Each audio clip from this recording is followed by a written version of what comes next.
Okay. Ooh, that's kind of dirty, isn't it?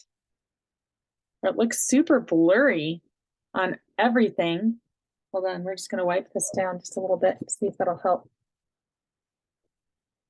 That's a little better. It still isn't great, but it's a little better. All right, you guys, welcome to Get Your Garden Going. I was trying really hard to figure out, yeah, it's still super blurry over on Zoom, but I'm on Zoom and I'm over here live on Facebook. So you guys can join me either place.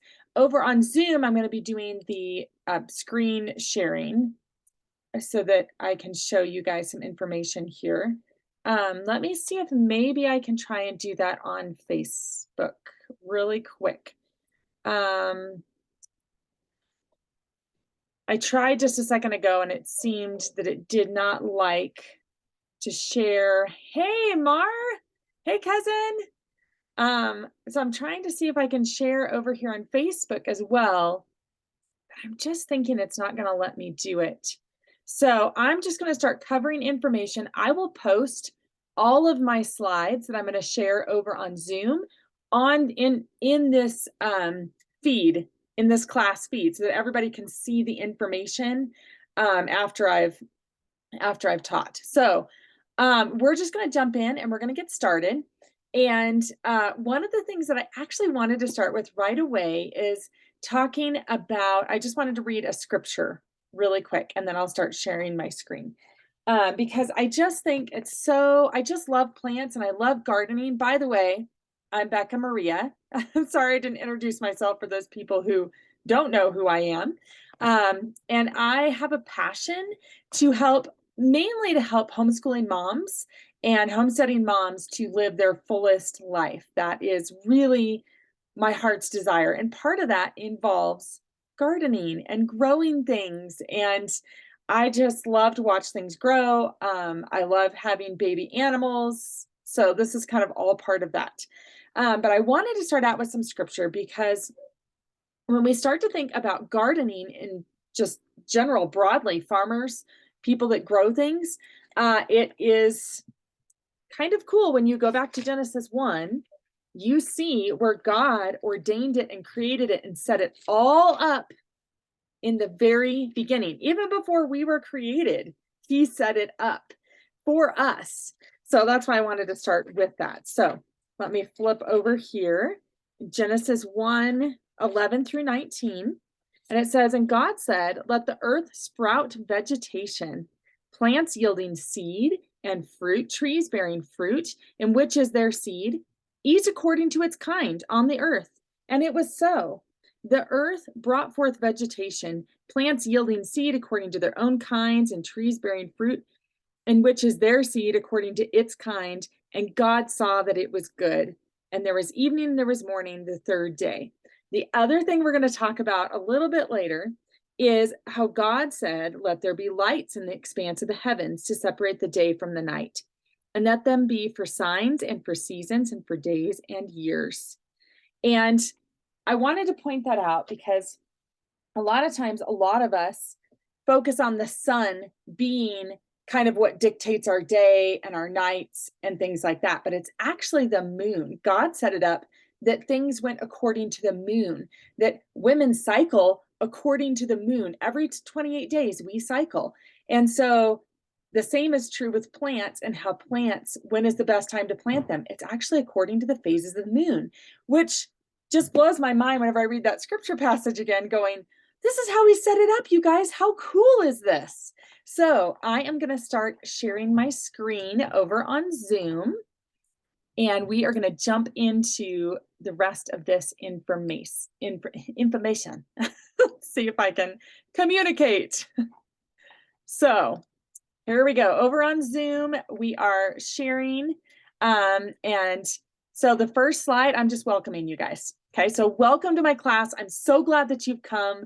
I was a little bit nervous and intimidated to share this information because it's not like I'm a master gardener, but I have gathered and gained information over the years that I know is going to be really valuable to the rest of you. So the first thing that you want to do whenever you are looking at maybe wanting to start a garden, maybe start to grow things, maybe this is your first year to be like, okay, I'm going to intentionally go ahead and start seeds and not just buy plants, but I'm going to start my seeds myself.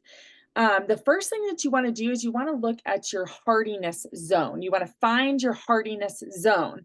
And the easiest, quickest way you can do that is to go over to the USDA plant hardiness zone map. And you can just Google that. I'll also put that in a link in the feed. But it's kind of cool because the last time I had looked at it, it was just a map and it has a whole bunch of colors on it telling you when is the best time to plant, when is the best time to start. Like when is your last frost date, when is your first frost date?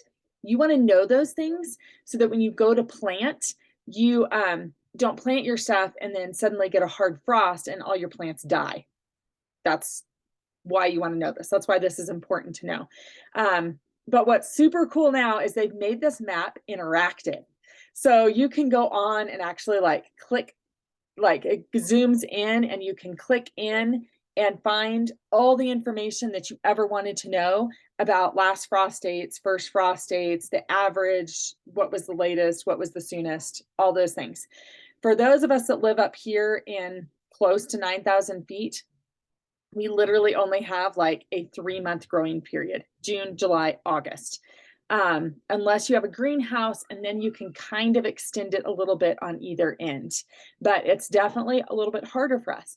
For those of you that live in warmer states, sometimes you have to start planting earlier because it gets way too hot for your plants. All of a sudden your plants are dying because it's so hot. So you want to look at your growing seasons in terms of like, maybe I need to do it even before summer, the hot of summer comes, so that my plants have a chance to not just die from heat. So, yes, Dennis, what do you need? Quickly. I was wondering if they have Yes, but Mama's teaching a class, so you need to tell me what you need or you need to go. Okay, we just wanted to debut. All right. Good to know. Okay, so yes. So your zone is 7A-B, and I wish I could hop on and actually we could look at it. I don't know, Marlene, if you interacted with that map at all to see kind of, I don't know if you played with it at all, but it is kind of fun to mess around and play with. But this helps you because I should have brought a seed packet up here.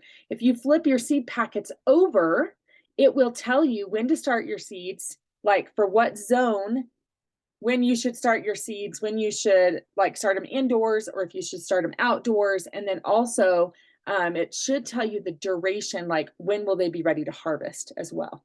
So that's what I look at in my areas. I go, okay, I want to harvest my plants in August, not September or October. I need to be harvesting them August, September. Because I know that it's going to get too cold and then all my fruit and vegetables are just going to freeze, which is not cool after you've put all that work on it yet. Okay, so it's just a good idea to take some time and just kind of get your brain wrapped around that a little bit, because that will help you. It's kind of the jumping off point for everything else. So the next thing that I wanted to talk with you guys about is your soil health. Now, I learned this the hard way. Like I said, you'll see these slides later, but when I first started up here gardening, I was like, man, we're on 5 acres. I can get soil anywhere. And so I went and I got soil out of the side of the hill, and the soil up here has no nutrients really in it to grow the things that we want to grow. Okay, it's very sandy. It's sandy, and it's in some spots it's just clay. So your root systems for your soil, if they are hitting clay, they're not going to grow, they're not going to be strong. If it's too sandy, they don't really have anything to hold on to. And if there's no nutrients, then they're not going to sustain life. Okay. So I recommend you can do this one of 2 ways. Okay. One way takes time and energy. The other way takes money. Okay. And well, time and energy and a little bit of money. So if you're like on a budget and you're like, okay, I can't spend thousands of dollars setting up this elaborate garden system, you can do what I did. In the beginning, I worked with what I had. And as Chef Mar always says, you work with what you have until you can do better. So same thing goes for gardening too. So test your soil. You can either get a soil test kit, or you can, which is the common way is it's just this little kit and it comes with like the little glass beakers, and you collect the soil from where you're going to plant your plants. Don't just collect it from anywhere on your property. Collect the soil that you're going to put your plants in, and then it gives you instructions on how to collect it, how to prepare it, and then you can test your soil that way. And it tells you just different things that might need to, like your nitrogen, your phosphorus, your K, and then there's one other one. I can't remember what it is. So, but you can test it that way. They do make like instant tests where it's like a thermometer, like a meat thermometer that you stick down in there and it like digitally analyzes the soil. I don't know how they do that, but that's possible. The other thing you can do is take your soil, you can send your soil in to be tested. So you can collect it, you bag it up, and then you can take it to the post office, you can send it in. Depending on your local extension agency, you can check with them too to see if they will do soil tests for you. A lot of times your farmers and your ranchers will work with a local extension agency to get what they need for their land if they're doing like mass production. But for us small gardeners, you could just get your own soil test kit and you could test it yourself. I've had mine for 3 years, so I've been able to use it for that long, and then you can get new stuff to go with the kit to continue to test your soil. The other thing you can do is just buy soil. Okay, so if you're like, I don't even think I want to do a huge garden bed, I just want to do like herbs in my windowsill, then I would say just go buy a bag of soil, because then like the soil is ready for what I need it to do. I also recommend that you do the organic soil, okay? That you get the soil that doesn't have there's no chance it has any additives or anything like that. A lot of us are gardening and growing our own food because we don't want the chemicals that is in other people's soil, okay? Or that has been put into other soil, because that stuff is just not good for your body. I might need to check on that. Hopefully is she okay? Can you go check on Vera, please? Okay, can you go check on her, please? This is awesome. Okay. Okay, I am doing a class. You're gonna have to wait. Okay. Thank you, Cora. All right. So those are the 2 ways that you can check your soil. Now, if you're on a tight budget, you can buy organic type fertilizers to amend your soil. But if your soil is already sandy or full of clay, then that means you're going to have to get some kind of fertilizer like cattle, horse, rabbit, chicken poop, even the sheep poop. All of those are excellent. They need to sit for at least a year before you add those to your soil. Otherwise, you will burn your plants. Because whenever it composts down hot, like it gets too hot. So you can also during the season start to save. Hold on, baby, I'm trying to teach. Oh, did you hurt your elbow? Oh yeah, I see that. Oh, I'm sorry, sweetie. Here, come here just for a second. I'll hold you just for a second. Oh, okay. So you can do what a lot of people do this. You can start your own compost bin, just a little one, and it just involves soil and your kitchen scraps. That's all it involves. And if you know of people, maybe local barns or ranches, you can get poop to go in your compost bin. Okay, you just start asking around, like if you've got some Facebook sites or Facebook groups that you're a part of, you can just hop on. Hey, where can I get fertilizer? This works for you guys that live in the suburbs too.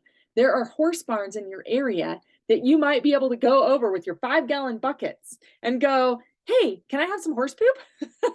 And oh, Chef Mar says hi. Can you say hi? Hi. Okay, So you would be surprised what you could get from places for free. Because a lot of times those places, especially if they're in the suburbs, like horse barns that are in the suburbs, if they have to pay to get rid of their horse poop, they're so glad for you to take it. So you can do that. So that is on soil health. And so now let's jump on to, once your soil is all ready to go, you know what zones you're in. The next thing that you are going to want to do is start to look at seeds. Okay. Now, if you're going to start from seeds, if you're going to start from like plants that are already ready to go in the ground, then you'll want to go visit your local um, nurseries.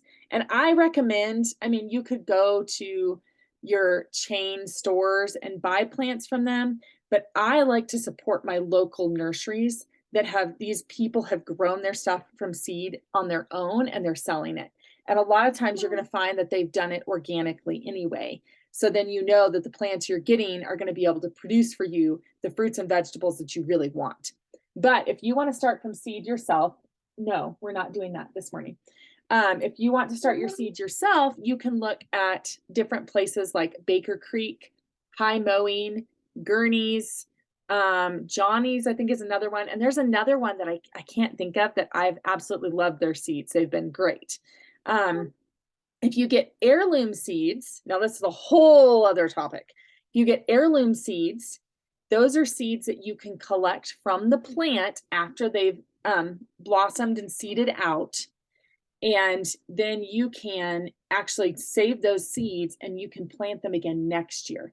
So I've been working on that. I've been working on trying to just have heirloom seeds so then I can continue to collect my own seeds over, over these years. So that is what you can do for seeds. And then what to plant. Okay, so now you might be like, okay, well then what do I plant now? Okay, if you're like me with my kids, this year we started seeds way too early, but it was really fun. And we planted everything. Okay, now there's pros and cons to that. Okay, so if you're just starting out, I would say pick just maybe 5 plants that you want to start out with. Okay, so maybe you're like, I want to grow tomatoes, I want to grow cucumbers, I want to grow squash. Zucchini is awesome. Well, zucchini is great up here because it likes cooler weather. And it handles the frost. Maybe you're like, I want to grow some peppers. Okay. Focus on just 5. Oh, don't touch that plant. Okay, sweetie, it's very fragile. Okay. Pick like 5. So then you can kind of focus in on those things and not get overwhelmed with everything. Okay. Is this fragile? Yes, this is all of this is fragile, sweetie. Okay. So just look at it with your eyes. Okay. She's playing with my orchid on my desk. Okay. So when to plant your seeds that you pick. Okay. This is where you can get the seed packets and you can look at the back of the seed packets. Way back when we were looking in books, we were looking at the back of our seed packets. You can hop on those local Facebook groups, that maybe are doing gardening, like search for that. Those Facebook groups that it's like gardening in Denver, Colorado, or gardening in Pennsylvania, like wherever you live, whatever town you live in, you can probably find a group that has been started that is for gardening, for your backyard gardener. Okay. So the other place you can go is there is a planting calendar on the almanac or the almanac website. And once again, I'll post this too, but you go over to this almanac site and you can enter in your zip code and it'll bring up for you almost every common fruit, vegetable plant, root plant, when to plant it for your time zone, when you can harvest, when you can replant it again. So it gives you all of that information. It's pretty fantastic. Okay, so that is my recommendation on what to plant. Now we're going to talk about gardening by the moon phases. Now, when I first heard this years and years and years ago, I was like, this sounds ridiculous. Like, this sounds a little like weird. And the more research I did into it, honey, you need to wait. The more I was like, well, duh, of course this would make sense. God's calendar is by the moon. So why wouldn't you plant by the moon then? Okay, so the moon and the stars and the sun were given for signs and for seasons and for days and for years. Okay, so it tells us when a year is over, like the whole earth and the ebb and the flow, and you know how the tide and the ocean is affected by the moon. The same is true for gardening as well. So there's certain times that you want to plant um, the plants that come up out of the ground. So your leafy annuals and above ground bearing crops that produce their seeds outside the fruit, you'll plant those from the new moon to the second quarter.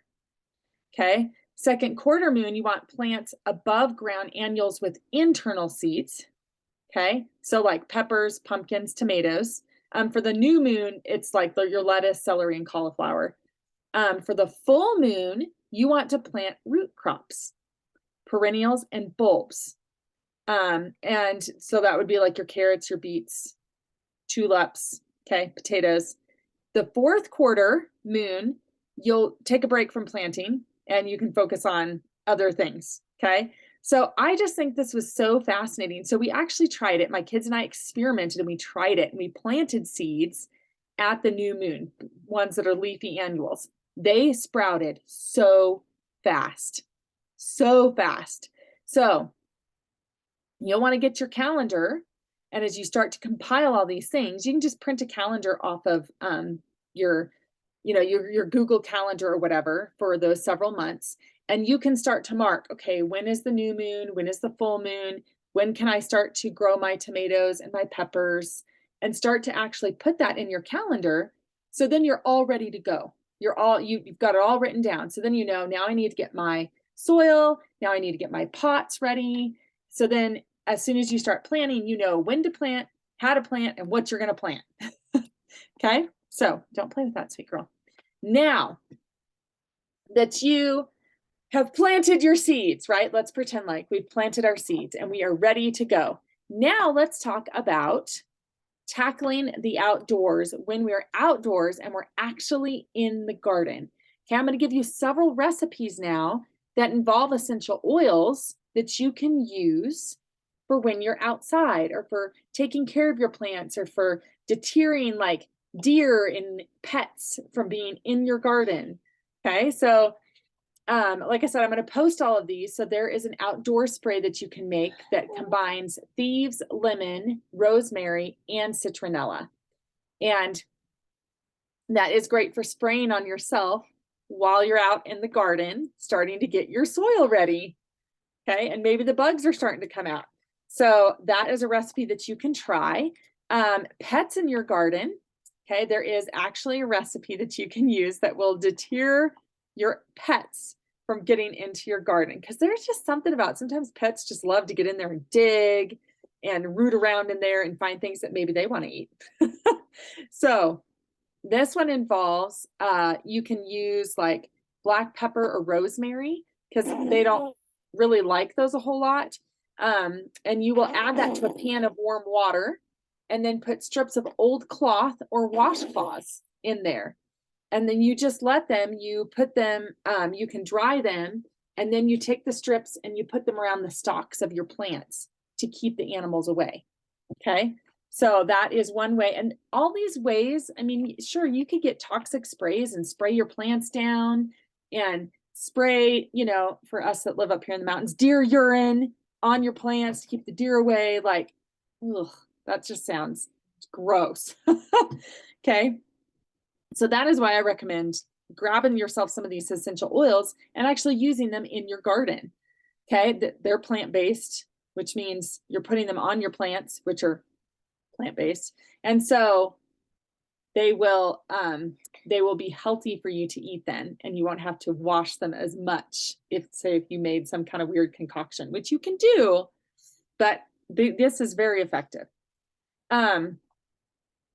So if you have weed problems and you're not wanting to pull them out by hand, you can actually make a spray with cinnamon bark and water. It's a lot of cinnamon bark. It's 25 to 50 drops of cinnamon bark and only 4 ounces of water. But if you take and spray the leaves of those plants with that, essentially what you're doing is you're just kind of burning the leaves and they kind of wither and die and then they can't get nutrients. Okay. So you could use that on your weeds if you don't want to hand weed. Otherwise, get in there and hand weed. It's good for you. Good for you to get dirt under your fingernails. Okay. Spray that's really good for your plants would be tea tree, peppermint, and citronella. Okay. The citronella and the peppermint and the tea tree, that kind of helps to keep away the unwanted bugs. Okay. That might come and be like, ooh, this garden looks tasty. But it won't kill your leaves like the cinnamon bark will. Okay. The other thing that's super cool to think about whenever you're starting to plant, and I did this more last year, is to do companion planting. Okay, so companion planting is when you plant herbs or flowers with your vegetables and your root crops. Okay, so there's a list here that talks about, like, if you're like, well, I don't really want to plant lavender and basil, but I want green beans, then what you can do is actually make a spray Mama, with lavender and basil that then you can spray on your green bean plant. Okay. And you just got to remember to shake it before each use. You can do that with your broccoli. Okay. Broccoli likes basil and thyme. Carrots like sage. Cucumbers like sage. Onion likes German chamomile.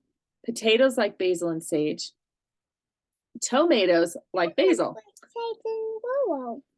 Yes, we have a friend named Sage, don't we? Yes, yes, we do. All right. Laurel. Yes, and laurel, but that's not the name of a herb. Yeah, it's the sage. Okay, so the other thing, if you're like, I just don't have the space to plant a whole lot of flowers to attract bees and other pollinators, because it's not just bees that pollinate. You need to be quiet, honey, okay? You can make a spray that will attract them to your plants. So lavender and orange mixed in with the water. You can spray that on your plants, and that makes your pollinators want to come and then pollinate the flowers of your plants. Okay. Let's see. Once you have grown this beautiful harvest, you now are like, okay, now like the fruit is starting to produce. Maybe you've got tomatoes on your vine, cucumbers.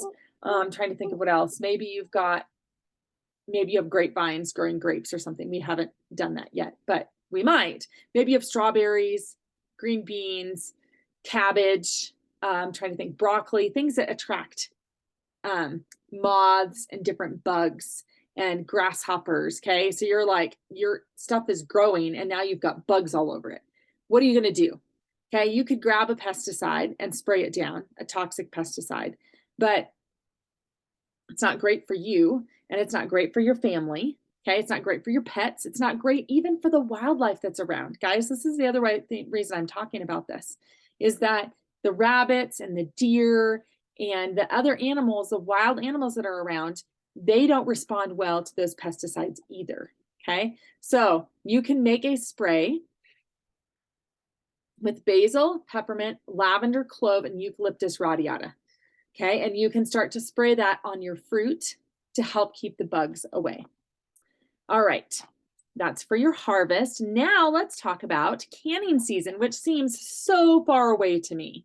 But in the fall, end of that beginning of fall and all the way through fall and even through some of winter, I am canning all sorts of stuff. Okay. I've canned salsa. I've canned peaches. I've canned apples. I've canned my meat. I've canned potatoes in the broth from my meat. There is so much that you can can.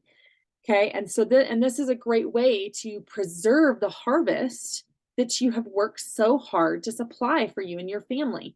Whenever you can, there are some great recipes out there that use the Young Living essential or vitality oils. So I have used the vitality, not citronella. What am I thinking of? It's not citronella. Cilantro, lime in my salsa, and then I can it. You guys, it is like, so good. Okay, so that's something to consider, that as you get closer to the fall, you might want to pick up some of those vitality oils to start to use in your canning recipes. And you can also use them in your everyday cooking recipes. And you can go check out Chef Mars' site to learn all about that, because that's her gig. That's what she does.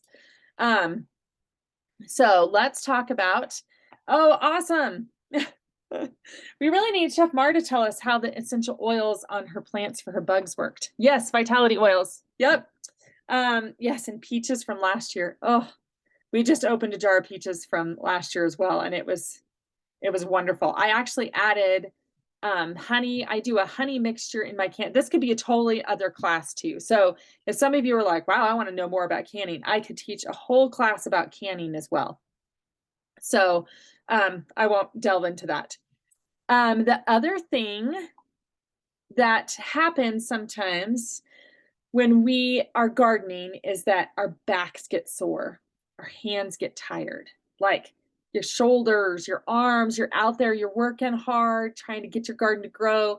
And so here is a stick, here's a soothing stick just for you. And if you're interested, if you're someone that's like, I want to garden, but I have pain, I have chronic pain, we just did a class on chronic pain and how to help your body to not have so much of that pain. So I can drop that in the comments too if you're interested in listening to that class.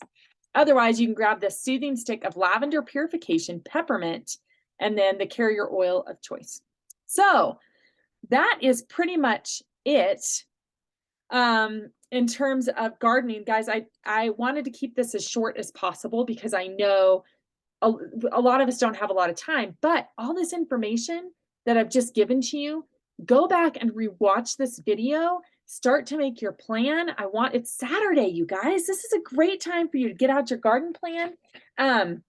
There's a PDF out there somewhere. If you signed up for my class, you were able to go ahead and grab the garden planner, okay? And you can get that and start to plan your garden.